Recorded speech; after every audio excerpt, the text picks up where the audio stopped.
This is so weird. This is the weirdest introduction, and my teeth are brown. Ugh. Oh, God. We're with Bobby Belote, who mans the Shop Awesome, as I have dubbed it, here up in the Interactives. So he does interactive museum exhibit things, and we're playing with a heat camera. And I learned that I have terrible circulation. I can tell your surface temperature. Oh. So that's only surface. So I know your forehead's 91.85. Your nose, 80 degrees. Or like doing this, and you can put your hands on the face, and then, I look like a blood streak. Because you have the icy fingers. Yeah, I know, my hands are so cold. This is incredible. You could draw stuff on your forehead. Yeah. Wow. So how did you get into this? I have a weird background. I have degrees in a bachelor's in painting and art history. Nice. And then my master's is in new media arts. Oh.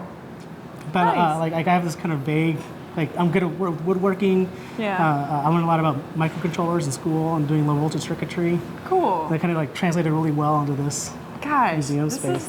You just get to play all day long. This is amazing. This is the kind of stuff that I never understood about technology. I look at something like this and I have no idea how circuits work. You just got into this just from playing around? Well, I was doing art stuff. I was doing like kinetic sculptures and kinetic video art and stuff. So I was like learning how to do actuation through the art stuff, and then I just developed all these skills. You know, like I didn't know how to monetize it, so I was like, what could I do? I gotta get a job. Ooh. Yeah. So what else have you been working on up here? We want to demonstrate how the muscle connects to a bone at different points along the bone. Here's my fake bone I made.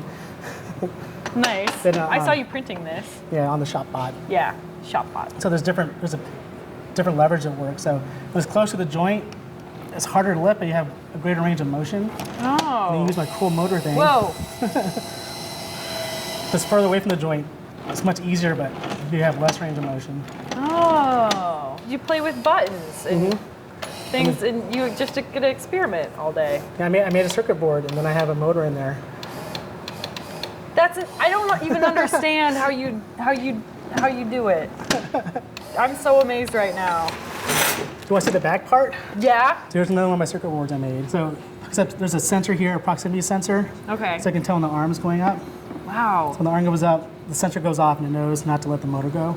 Oh. So I have the motor mounted onto the same rod that the arm is on. So the drive mechanism kind of just travels with it. Wow. And then the buttons are hooked up, they go underneath. There's more sensors on the arm too that tell it when it's at the ends, so it doesn't try to overextend and over torque it. Yeah, that's cool. So do you come up with these ideas for the interactives, or does somebody kind of tell you what they want to happen and you say, I can do that, or? Well, it's more of a collaborative process. So like at the very early stages of the development, we'll get together, the interactives team will get together with the development team, and they'll be like, yeah, this is kind of the general theme of what we're looking at for the show, and then, do you have any ideas for this kind of stuff? Or we want to focus on this element of stuff to teach kids about. So we're like, oh, we can try this, try that, and then it's really iterative process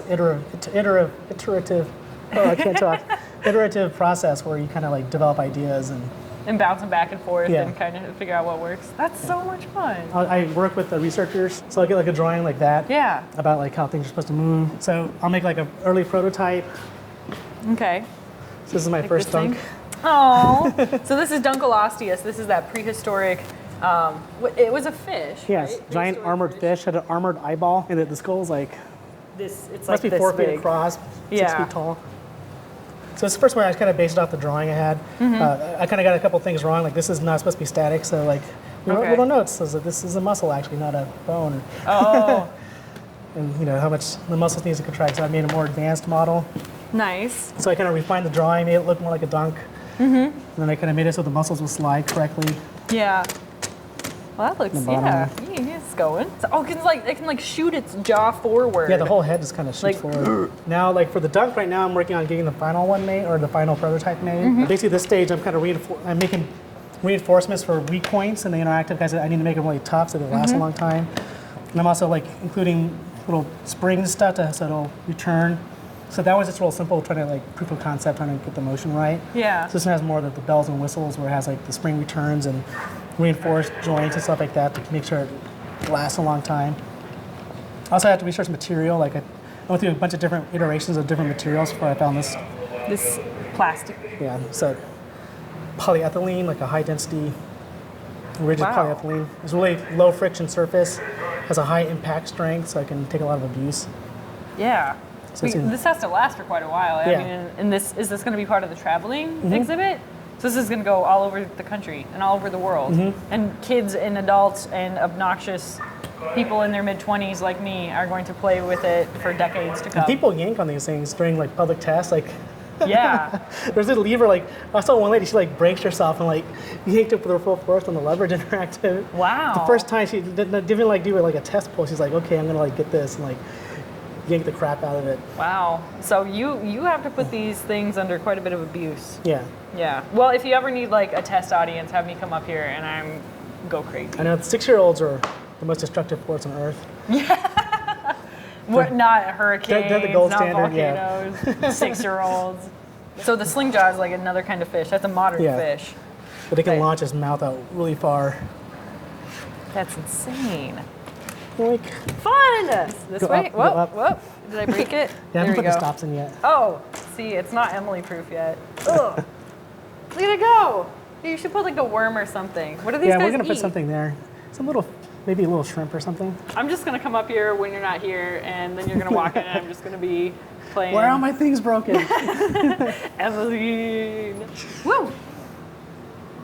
I just like am amazed that my hair is cold. The little thing, and my braid thing, and my glasses, and I take my glasses off. Oh, Emily has her glasses off for the first time in the brain scoop. I have awkward like eye spots.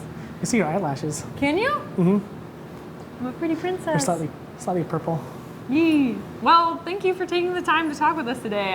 Like I said, I'm going to be up here all the time, playing with all of the things in the interactives. No.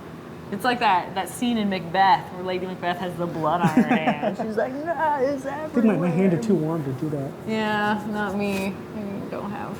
I think my thumb, for whatever reason, is really warm. So this is what my hair looks like with frosted tips. I don't know if that's a good look for you. I but don't think so. anyway, yeah. Well, thanks. Thanks for talking. Say goodbye. Goodbye.